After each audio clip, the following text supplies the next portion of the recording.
Hey, what's going on, everybody? Welcome back to another Freestyle Friday, where we basically just do whatever we want. It's almost like it's, a freestyle or something like that. So let's go ahead and dive in with the quote of the week. The happiness of your life depends upon the quality of your thoughts. Therefore, guard accordingly and take care that you entertain no notions unsuitable to virtue and reasonable nature. This is why I'm so adamant about asking the right questions, because all thought starts with questioning. So the better you are at asking questions of yourself, the higher quality those thoughts will be. And speaking of high quality thoughts, it is time for this week's hot take, all about the gym. Now, if you're in the car right now and your kids are with you, you might want to turn it down a little bit. Or just let them listen. They got to find out about the world eventually, right? So this week, I got a little heated. I did, because when I go to the gym, I have this routine. I walk in the locker room and I take out the clothes that I'm going to change into at the end. I put them in the locker, grab my headphones out, put my headphones in, put my gym bag in the locker, leave, go work out. Usually stretch for a little bit. I warm up either on the treadmill or I play some basketball, and then I lift weights. I come back, I'd maybe do some light stretching at the end, and then come back to the locker room. And when I get back to the locker room, I actually really enjoy this time because I don't just shower. I go do a steam room session.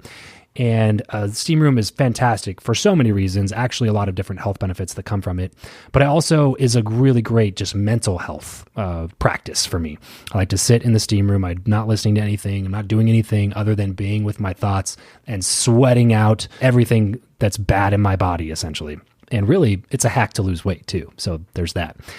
And this time, I was in the locker room, and I had one of those am I crazy moments? You know what I'm talking about? Like when another season of Grey's Anatomy gets announced, and you're like, okay, am I crazy, or should have ended when I was in high school, or at least should have ended when the person for whom the show is named leaves the show? Anyway, Grey's Anatomy gets me heated. Well, yeah, I had one of those moments. So I'm in the locker room, finished my workout, and I was getting to the part of my routine where I was going to change to go sit in the steam room. So I get to my locker, and there's a dude that's like one or two lockers away from me, which is, typically how it works. Except this dude was naked. Now, there's a lot of naked dudes in the locker room. It's a locker room. That's how it works. But I swear some of them like to push the limits of how long one person should be naked in the locker room. And this guy was one of those people. I grabbed my stuff. I hit the steam room for 15 to 20 minutes, took a shower, came back to the locker, and this dude was still naked. It wouldn't have even been as big of a deal if he was further away from me or made any attempt to conceal his junk from being in my face. But I had to bend down so that I could change into regular shoes. And when I bent down, you're at a hip eye level there, and there's a lot of things to be seen. So I am just trying to avoid what's happening to this guy. And I was just like, man, are you serious? Put a towel on. Make it your priority to put your boxers on. Put some shorts on, something.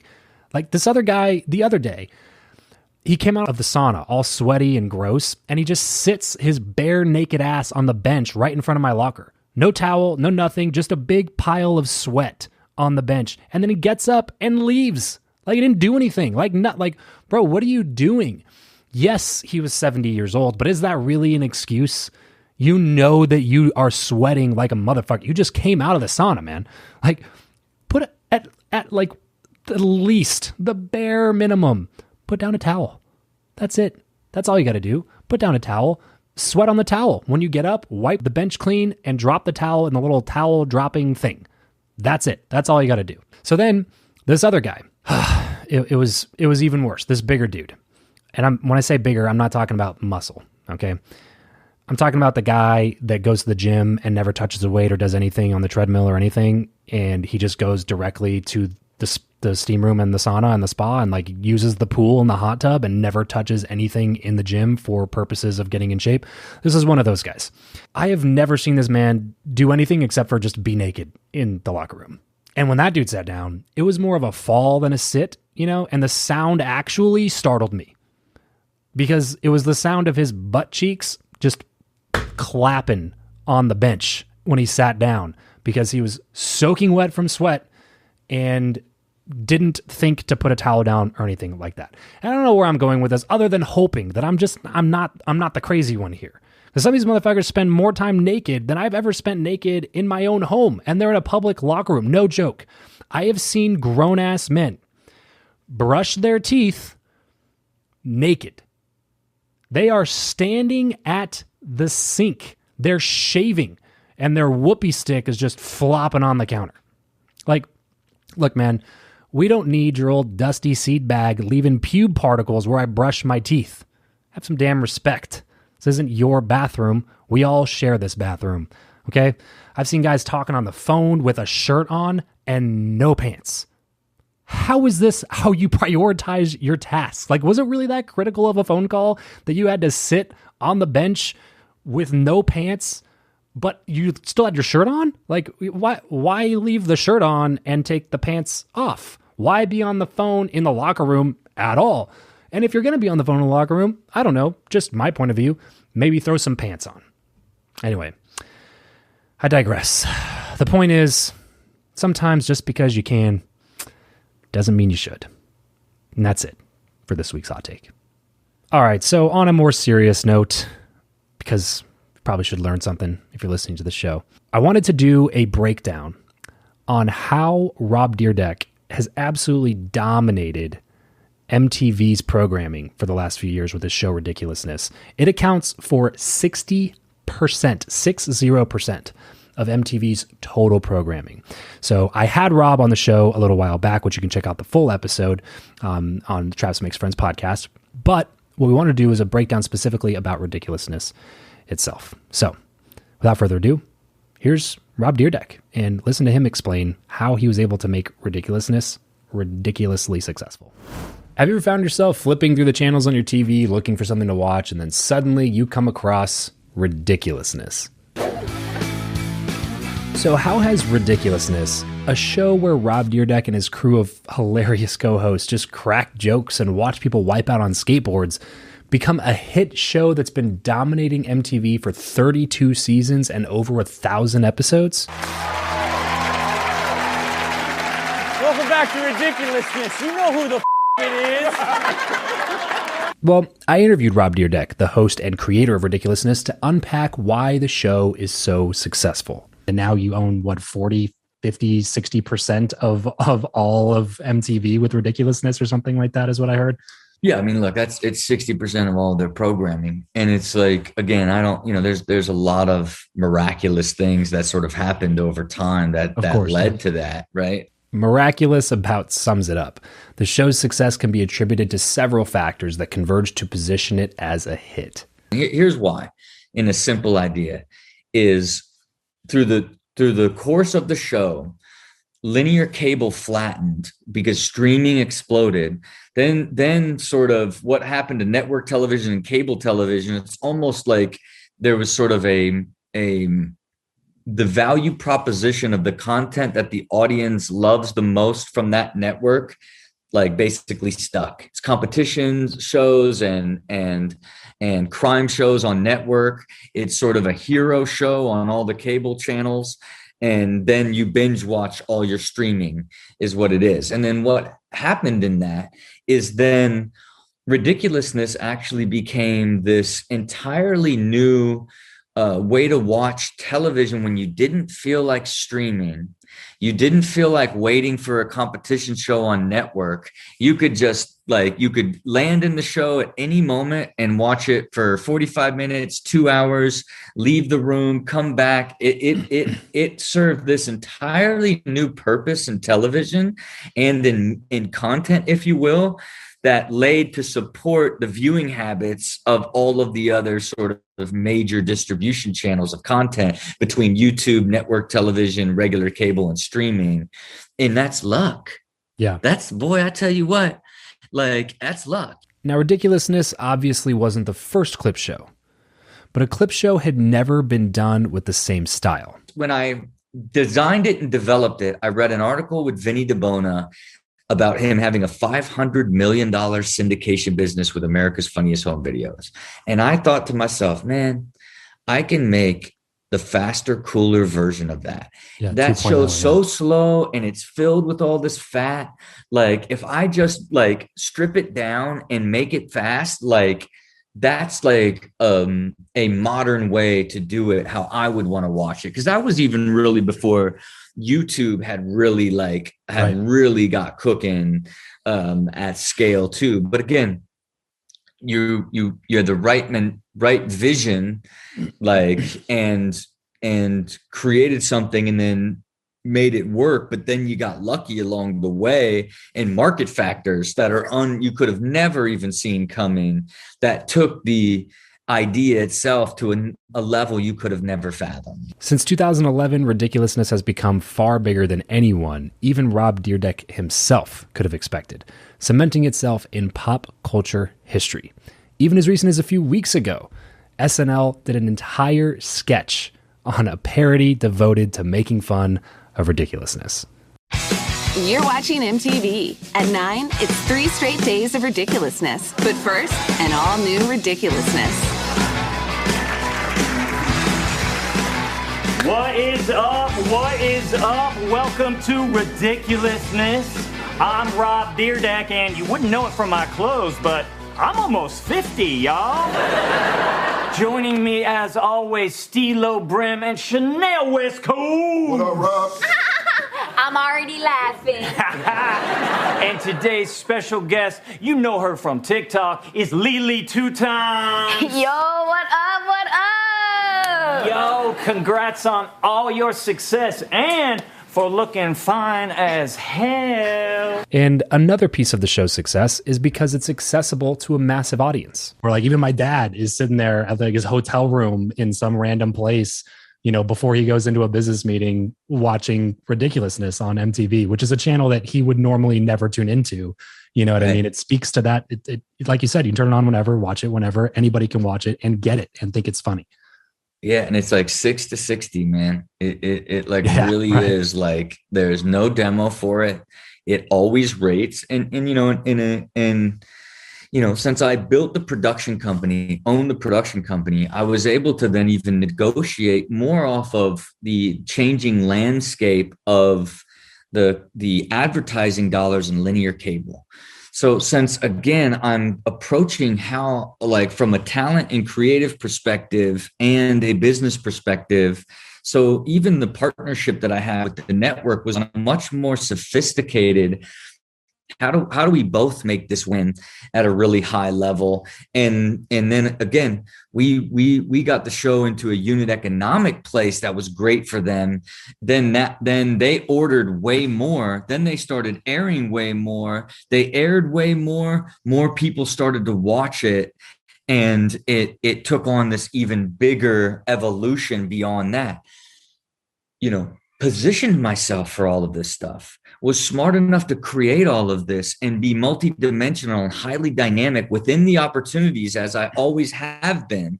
Right. But boy, oh boy, market factors, market timing, getting lucky and things hitting and working at the right time is where a lot of this really unexplainable high level of success comes from, you know.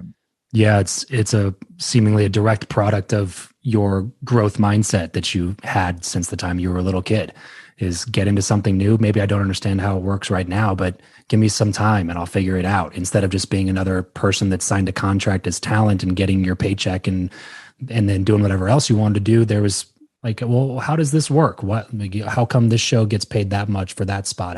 Why can't we do, like, all these questions, this curiosity that you're constantly feeding has seemingly led you down this path of just figuring out more and more things and acquiring more knowledge and becoming a more valuable person along the way. Rob Dyrdek's own vision and persistence were crucial in making Ridiculousness a hit. He saw the potential for a show that would appeal to younger audiences and worked tirelessly to bring that vision to life. He also recognized the importance of adapting to changing market conditions, and this flexibility allowed Ridiculousness to remain relevant and successful even as the entertainment industry continued to evolve. All these factors combined have made Ridiculousness one of the most successful shows on MTV and a pop culture phenomenon. It appeals to audiences of all ages and backgrounds, and its success shows no signs of slowing down anytime soon. All right, that is it for this week's breakdown. And now we have the review of the week. If you're listening to the show, you can get featured on a future podcast episode by leaving a review in Apple Podcasts. The one thing I would ask you to do is drop your Instagram handle, because it's really difficult to know who's leaving reviews on Apple Podcasts. It doesn't tell us the username unless you like put your name or put something in there that we can actually reach out to you and recognize you and let you know that we're featuring you. So drop your Instagram handle in the review of the show, and you might find yourself featured on a future episode. So Eric, who is this week's review of the week? This review comes from Ali Shu. She says, "Oh man, thanks so much, Travis. I was introduced to your show by being a regular Impact Theory listener," which I have to say, you've been on Tom Bilyeu's show. Or did you interview him? I interviewed him. Oh. It looks like I was on his show, though, because it was in his studio. You did things with Tom Bilyeu. When people assume that that's what happened, I just kind of go like, yeah, we did stuff. Yeah. No, big fan of Tom Bilyeu and Impact Theory. She says, "You definitely did not disappoint. Not only have I been introduced to all kinds of wonderful people, I get to learn more about this Nick S. person," which I think she's talking about Nick Santanastasso. Santanastasso. Hey, you crushed There it. you The go. pronunciation. She said, "I'm a very bad speller." From a Skorzynski. Thank you. And then she says, "Thanks again, Allison Schuback." Allie, thank you so much for the review. Yes, we do appreciate that. Thank you so much. I know it's kind of trite and everybody asks for them, and it's something all podcasters do, but it does genuinely help. Because the thing about podcasting, bro, and I know you know this because you are also a podcaster with a couple of successful shows, it sometimes feels like you're just speaking into a vacuum, because there's there's not an audience here. On social media, you get comments and likes and you get engagement. On podcasting, sometimes you just feel like you feel like you're speaking into a void. Yeah. So it is good to see the ratings and the reviews come through, because it lets us know that we're on the right track and that we're doing some good things. So genuinely appreciate you for leaving the review, Allie.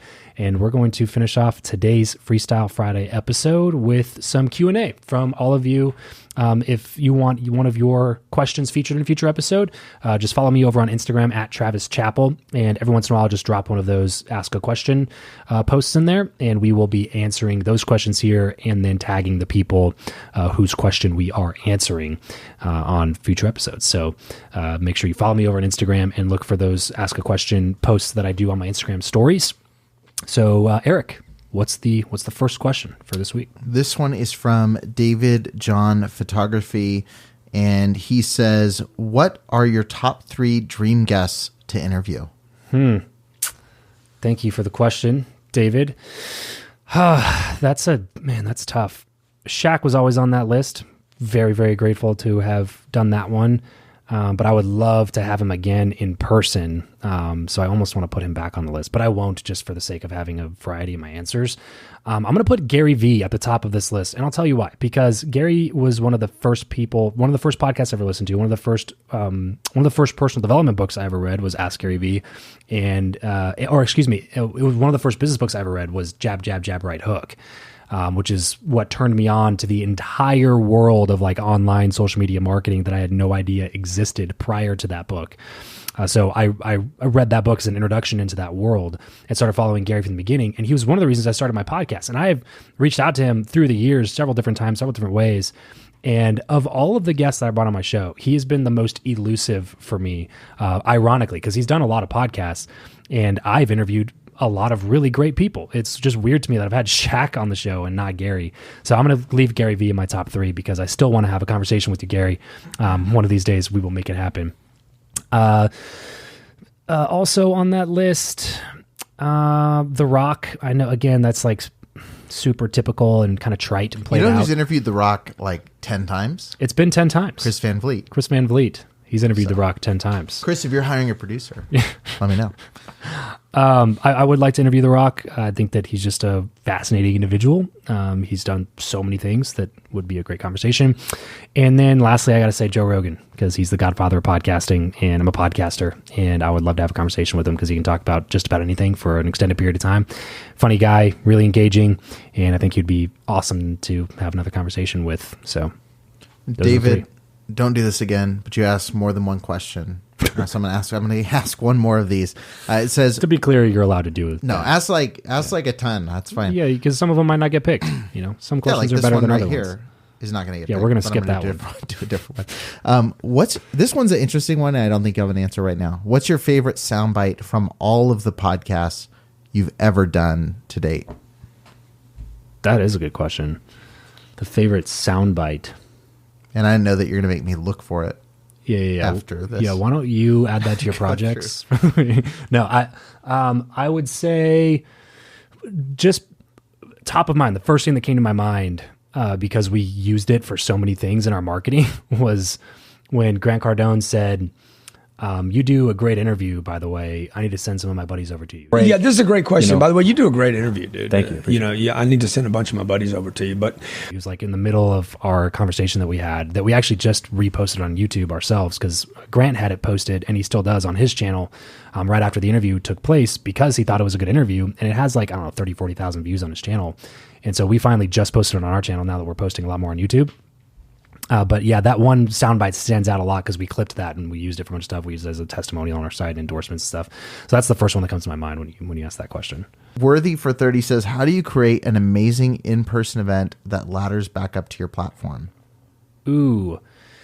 For me, in-person events, everybody has different philosophy. I tend to go as experiential as I can and as different as I can. It's not... in multiple contexts, really, it's not the size that matters. It's the quality that matters. And I say that somewhat jokingly, but also to say that you don't have to run 1,000 or 5,000 or 10,000 person event in order for it to be a success.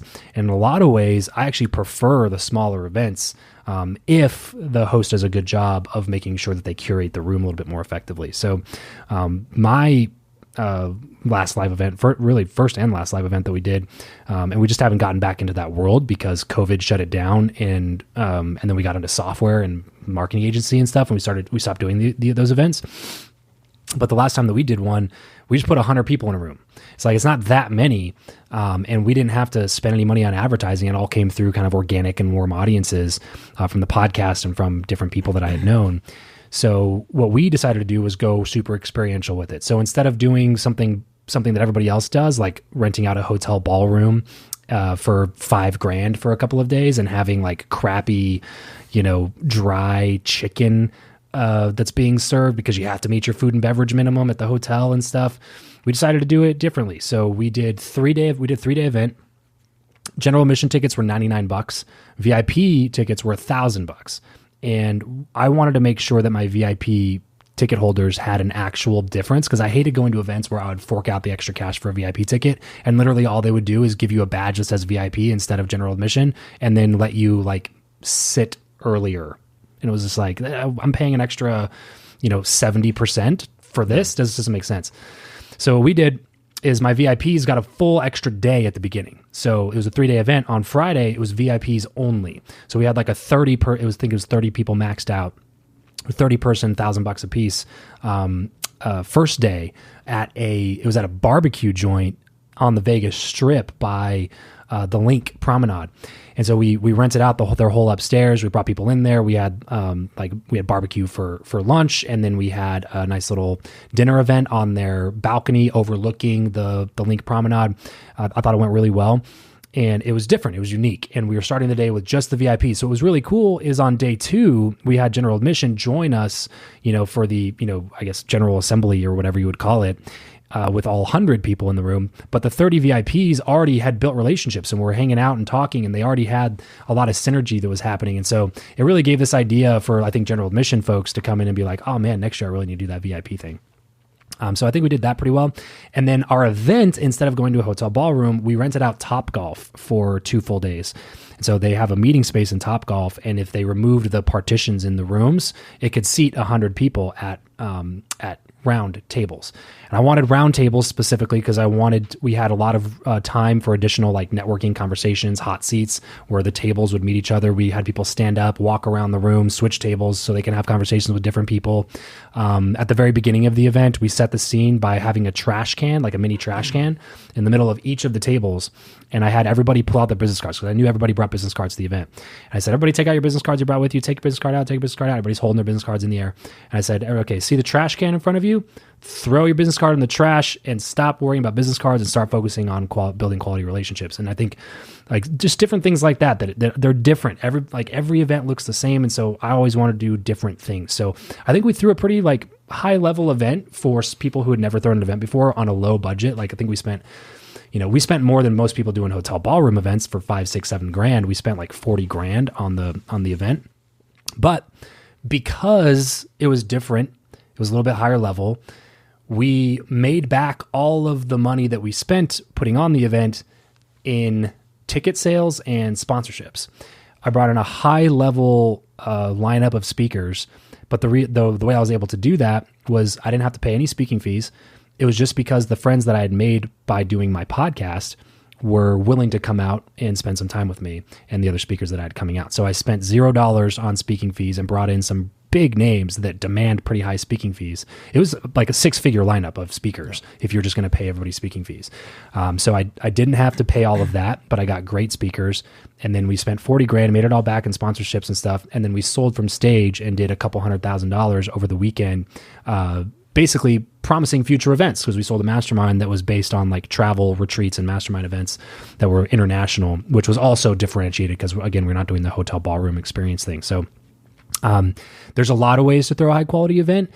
But my thing is, like, if you're going to throw one, like, your budget for the event, use it in a way that will make it highest quality for whatever group of people you can afford to throw it for, if that makes sense. Mm-hmm. So like if you have, like, I would rather spend 40 grand on an event for 100 people and make it awesome for them than spend 40 grand trying to make it an event for 1,000 people and then everybody has a bad experience because really I needed a budget of 250 grand to make that a really good experience. Well, and most events too, I think you've mentioned this before, I think most events are like the speakers get the pay and it's back-to-back speakers. Yep.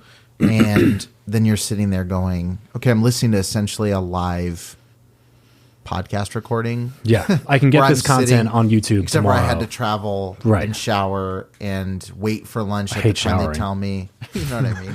Getting ready for the event. You know, and it's like, and then what am I you getting? leave the event and you're like, I didn't meet anybody. Right. That cool speaker was there, but I don't have any connection with them. Versus like your event, it's like people were sitting there after, unless like I think 1 or 2 speakers had to leave. But like for the most part, it was like Steve Sims speaks.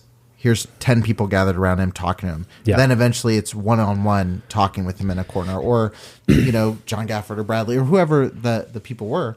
Like, like Dan Fleischman, after he spoke, like, I think he spoke before lunch, and for lunch we had 2-hour lunches instead of the again, I was just thinking, like, what can we do that's different that allows people the opportunity to do it? Like, literally, like, some people are like, oh, well, you know, we went over because we had 7 speakers from 7:30 a.m. to 12 p.m. So it's 12:45 and we got to start at 1:12. Yeah. So be back in your chair by 1:10, and then there's 500 people exiting this room and trying to like ransack the local, you know, anywhere that serves food. People like walking across the street to the gas station to grab a bag of chips so they don't pass out. You know what I mean? Whereas we had 2 full 2-hour lunches where we brought, like, the food was actually good from Topgolf, that we paid more to have good food, like shrimp skewers and stuff like that, instead of, like I said, crappy chicken with like a big old thing of mashed potatoes that taste like they've been sitting in the fridge for 3.5 weeks. Because they have. Literally.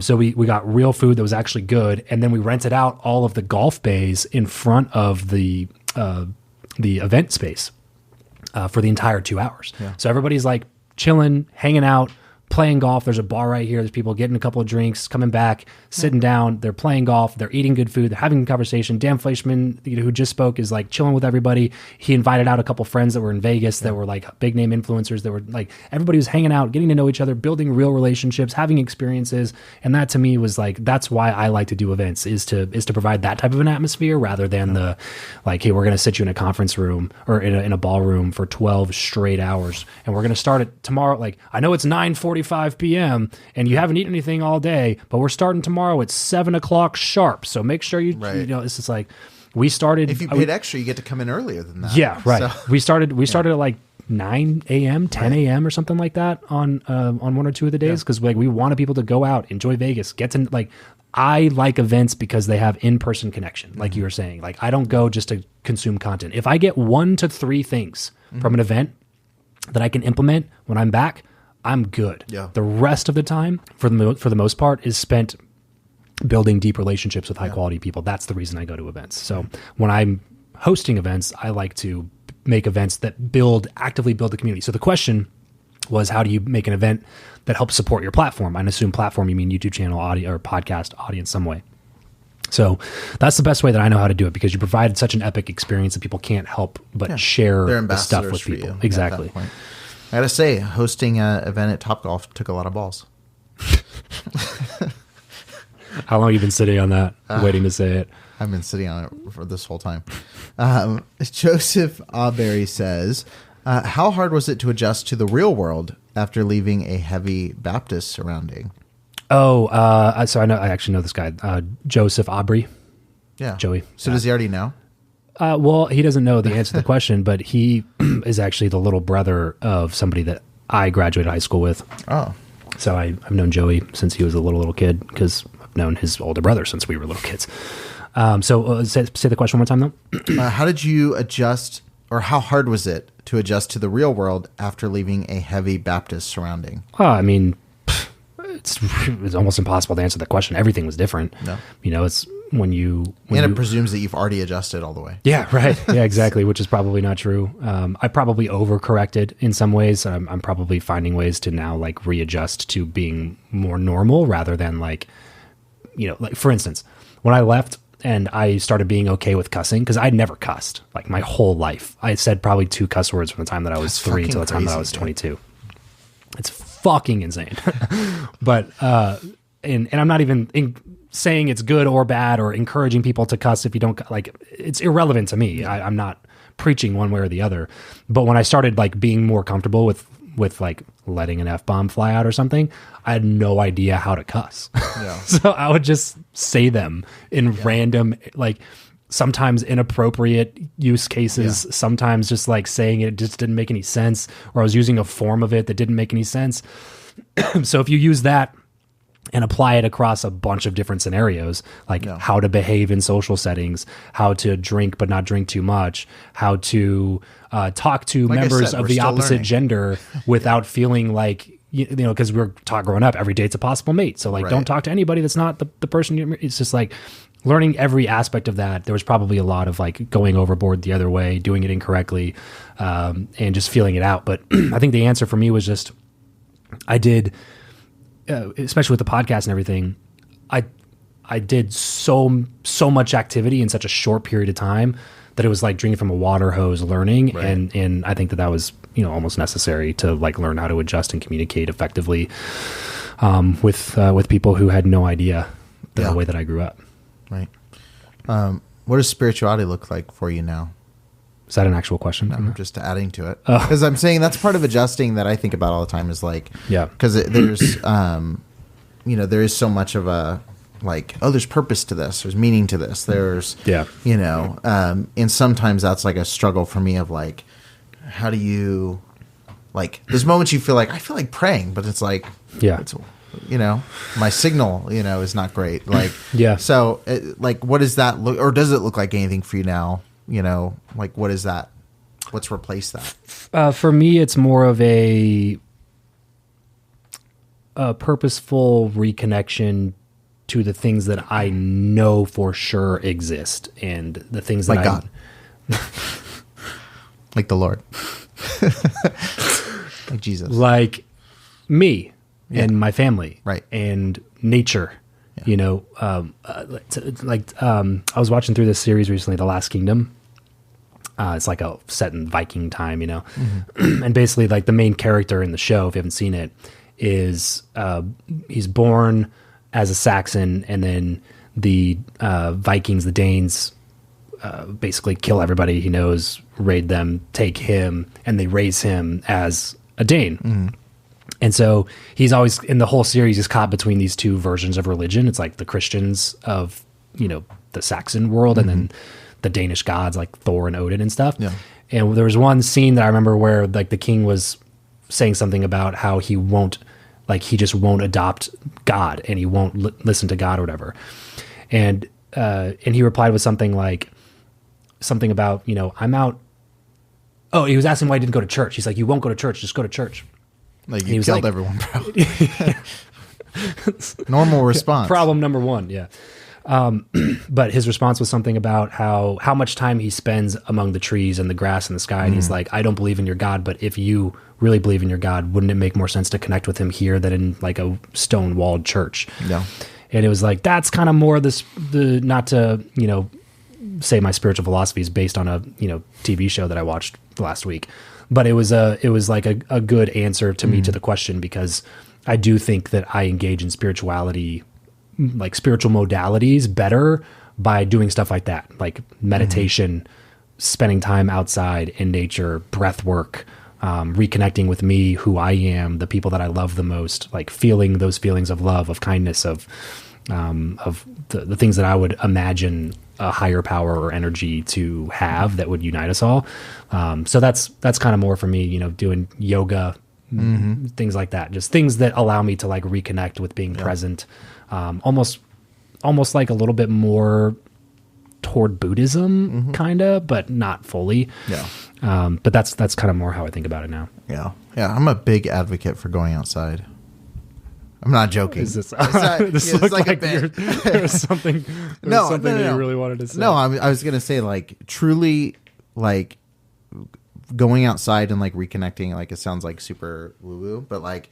Yeah, but the reason that it sounds woo-woo to us is because that's right. how we grew up. People but, like, honestly, woo-woo. like, if you get off a really so shitty call... Yeah, right. Psychologists are woo-woo. But if you get off, like, a really shitty call, or you are having things go wrong, like, if you go outside and walk around and, like even without your AirPods and like literally just listen to the air, look at the trees, like it's a little woo, but it really is, like, it honestly is like the best like mental health advice I can give to people is like, try that first. Yeah. Like try literally not being in fluorescent lighting and going outside and just like breathing and like taking in the world. And you realize too, like you're walking around like a park by your house. And you're like, the world is so big and like, my problems are so small in comparison to all of this. So gives you a fresh perspective. I'm a big advocate for going outside. That wasn't a joke. Now I feel like I need a good joke for that. This last question, I think, is a really simple, easy question to end on. It's very simple, easy answer. I feel like that's not the truth. Miss Ruiza says, how did you do it from the very beginning? Maybe we'll save that one. Thank you, Elisa. So Elisa and I used to knock doors together in Fresno, selling alarm systems. So she watched me leave that world and everything in the online world, podcasting, everything that's come after that. So I think that's the basis of her question. Elisa, you can let me know if I'm wrong on that or if I'm right on that. But I mean, from the beginning, it literally looked like I knew I was done doing door to door. So I stopped that immediately and I started consuming personal development, listening to podcasts, reading books, audiobooks, YouTube, basically just searching for like some sort of a direction that I wanted to go in. And then listening to podcasting is eventually what made me want to start a podcast. And I actually started the podcast before I left Fresno. Or right after I left Fresno. I hired my coach. You were I think, back in Lancaster. Because we moved back to Lancaster. And we moved back to Lancaster because Jackie's dad passed, and we were just trying to go be around a bigger support group of like family and friends. So we went back to Lancaster from Fresno and ended up moving to Vegas like 9 months later. But that was when I started the podcast, and I was still knocking doors on the sides. I was selling water purification instead of alarms because the commissions were bigger. And just trying to figure out how to make the podcast thing work. And then invested a ton of money in masterminds and coaching, almost $40,000, over $40,000 in the first 12 months, trying to learn how to make money online. But I put it on a 0% credit card, and I paid off the credit card before I ever paid a dime in interest from sales that I made on the new online business. And that was enough for me to just be like, you know what, let me downsize everything in my life, move into a small apartment with my brother-in-law. And like, it was me, my wife, our 2 dogs, my brother-in-law, and like an 800 square foot 2-bedroom apartment up in Summerlin in Vegas. So we downsized everything, sold a bunch of stuff, got rid of almost like all of our shit, bro. Like when we moved from Fresno to Lancaster, I was like 23 and we had to rent the biggest U-Haul that you could get and tow a car behind it. And it was just a realization of like, why do I have so much shit? I don't use any of this stuff. So we threw away so much stuff. We downsized. Our rent payment went from, because we were renting when we first moved here, was like it was like $3,200 a month when it was like renting utilities. It was a nice house in a nice area. We split that apartment. It was $900 a month total. Yeah. So like our total like share of that for rent plus utilities was $550. So we just cut down on everything we possibly could cut down on, just start making money on the online business side. I was making like $3,000 or $4,000 a month. But it was crazy because it was the first time in my life that I stopped doing something that made me, I was making 10, 15 grand a month selling water purification part-time. Yeah. And I stopped doing that completely to do this new thing that was making me $3,000 or $4,000 a month that required me to downgrade my lifestyle and not travel as much. What a stupid decision. Things. You had it made. It certainly looked that way. But yeah, I trusted that this was going to be the path forward. So I did that. And then started selling whatever I could sell in order to make a little bit of money. And then that moved into, I basically just kind of like kept listening to what people needed and kept creating services and products to solve the problems that people wanted me to solve for them. So that was like podcast coaching, masterminds, events.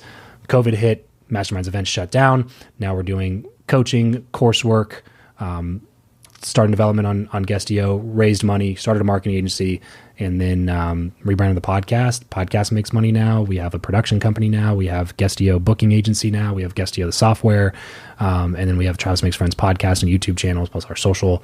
And that's everything. That's pretty much from door to door alarms to where I am now is like a overarching 30,000 foot view. A lot of other shit happened in the meantime, but that's more or less what there's 800 episodes of the podcast to figure it out. Props to you for fitting all that in. But thanks, Lisa. Yeah, that's awesome. Well, yeah, if you have any other questions, be sure to keep an eye out on Travis's Instagram at Travis Chappell. Keep an eye out for stories because I think you pull, even before we started doing this, you were pulling randomly to see what people want you to talk about. Yep. So keep an eye out there, and you're always free to DM questions as well at Travis Chappell. Thanks so much for listening. That is it for today's Freestyle Friday. We will see you guys on Monday with an awesome new interview. Peace.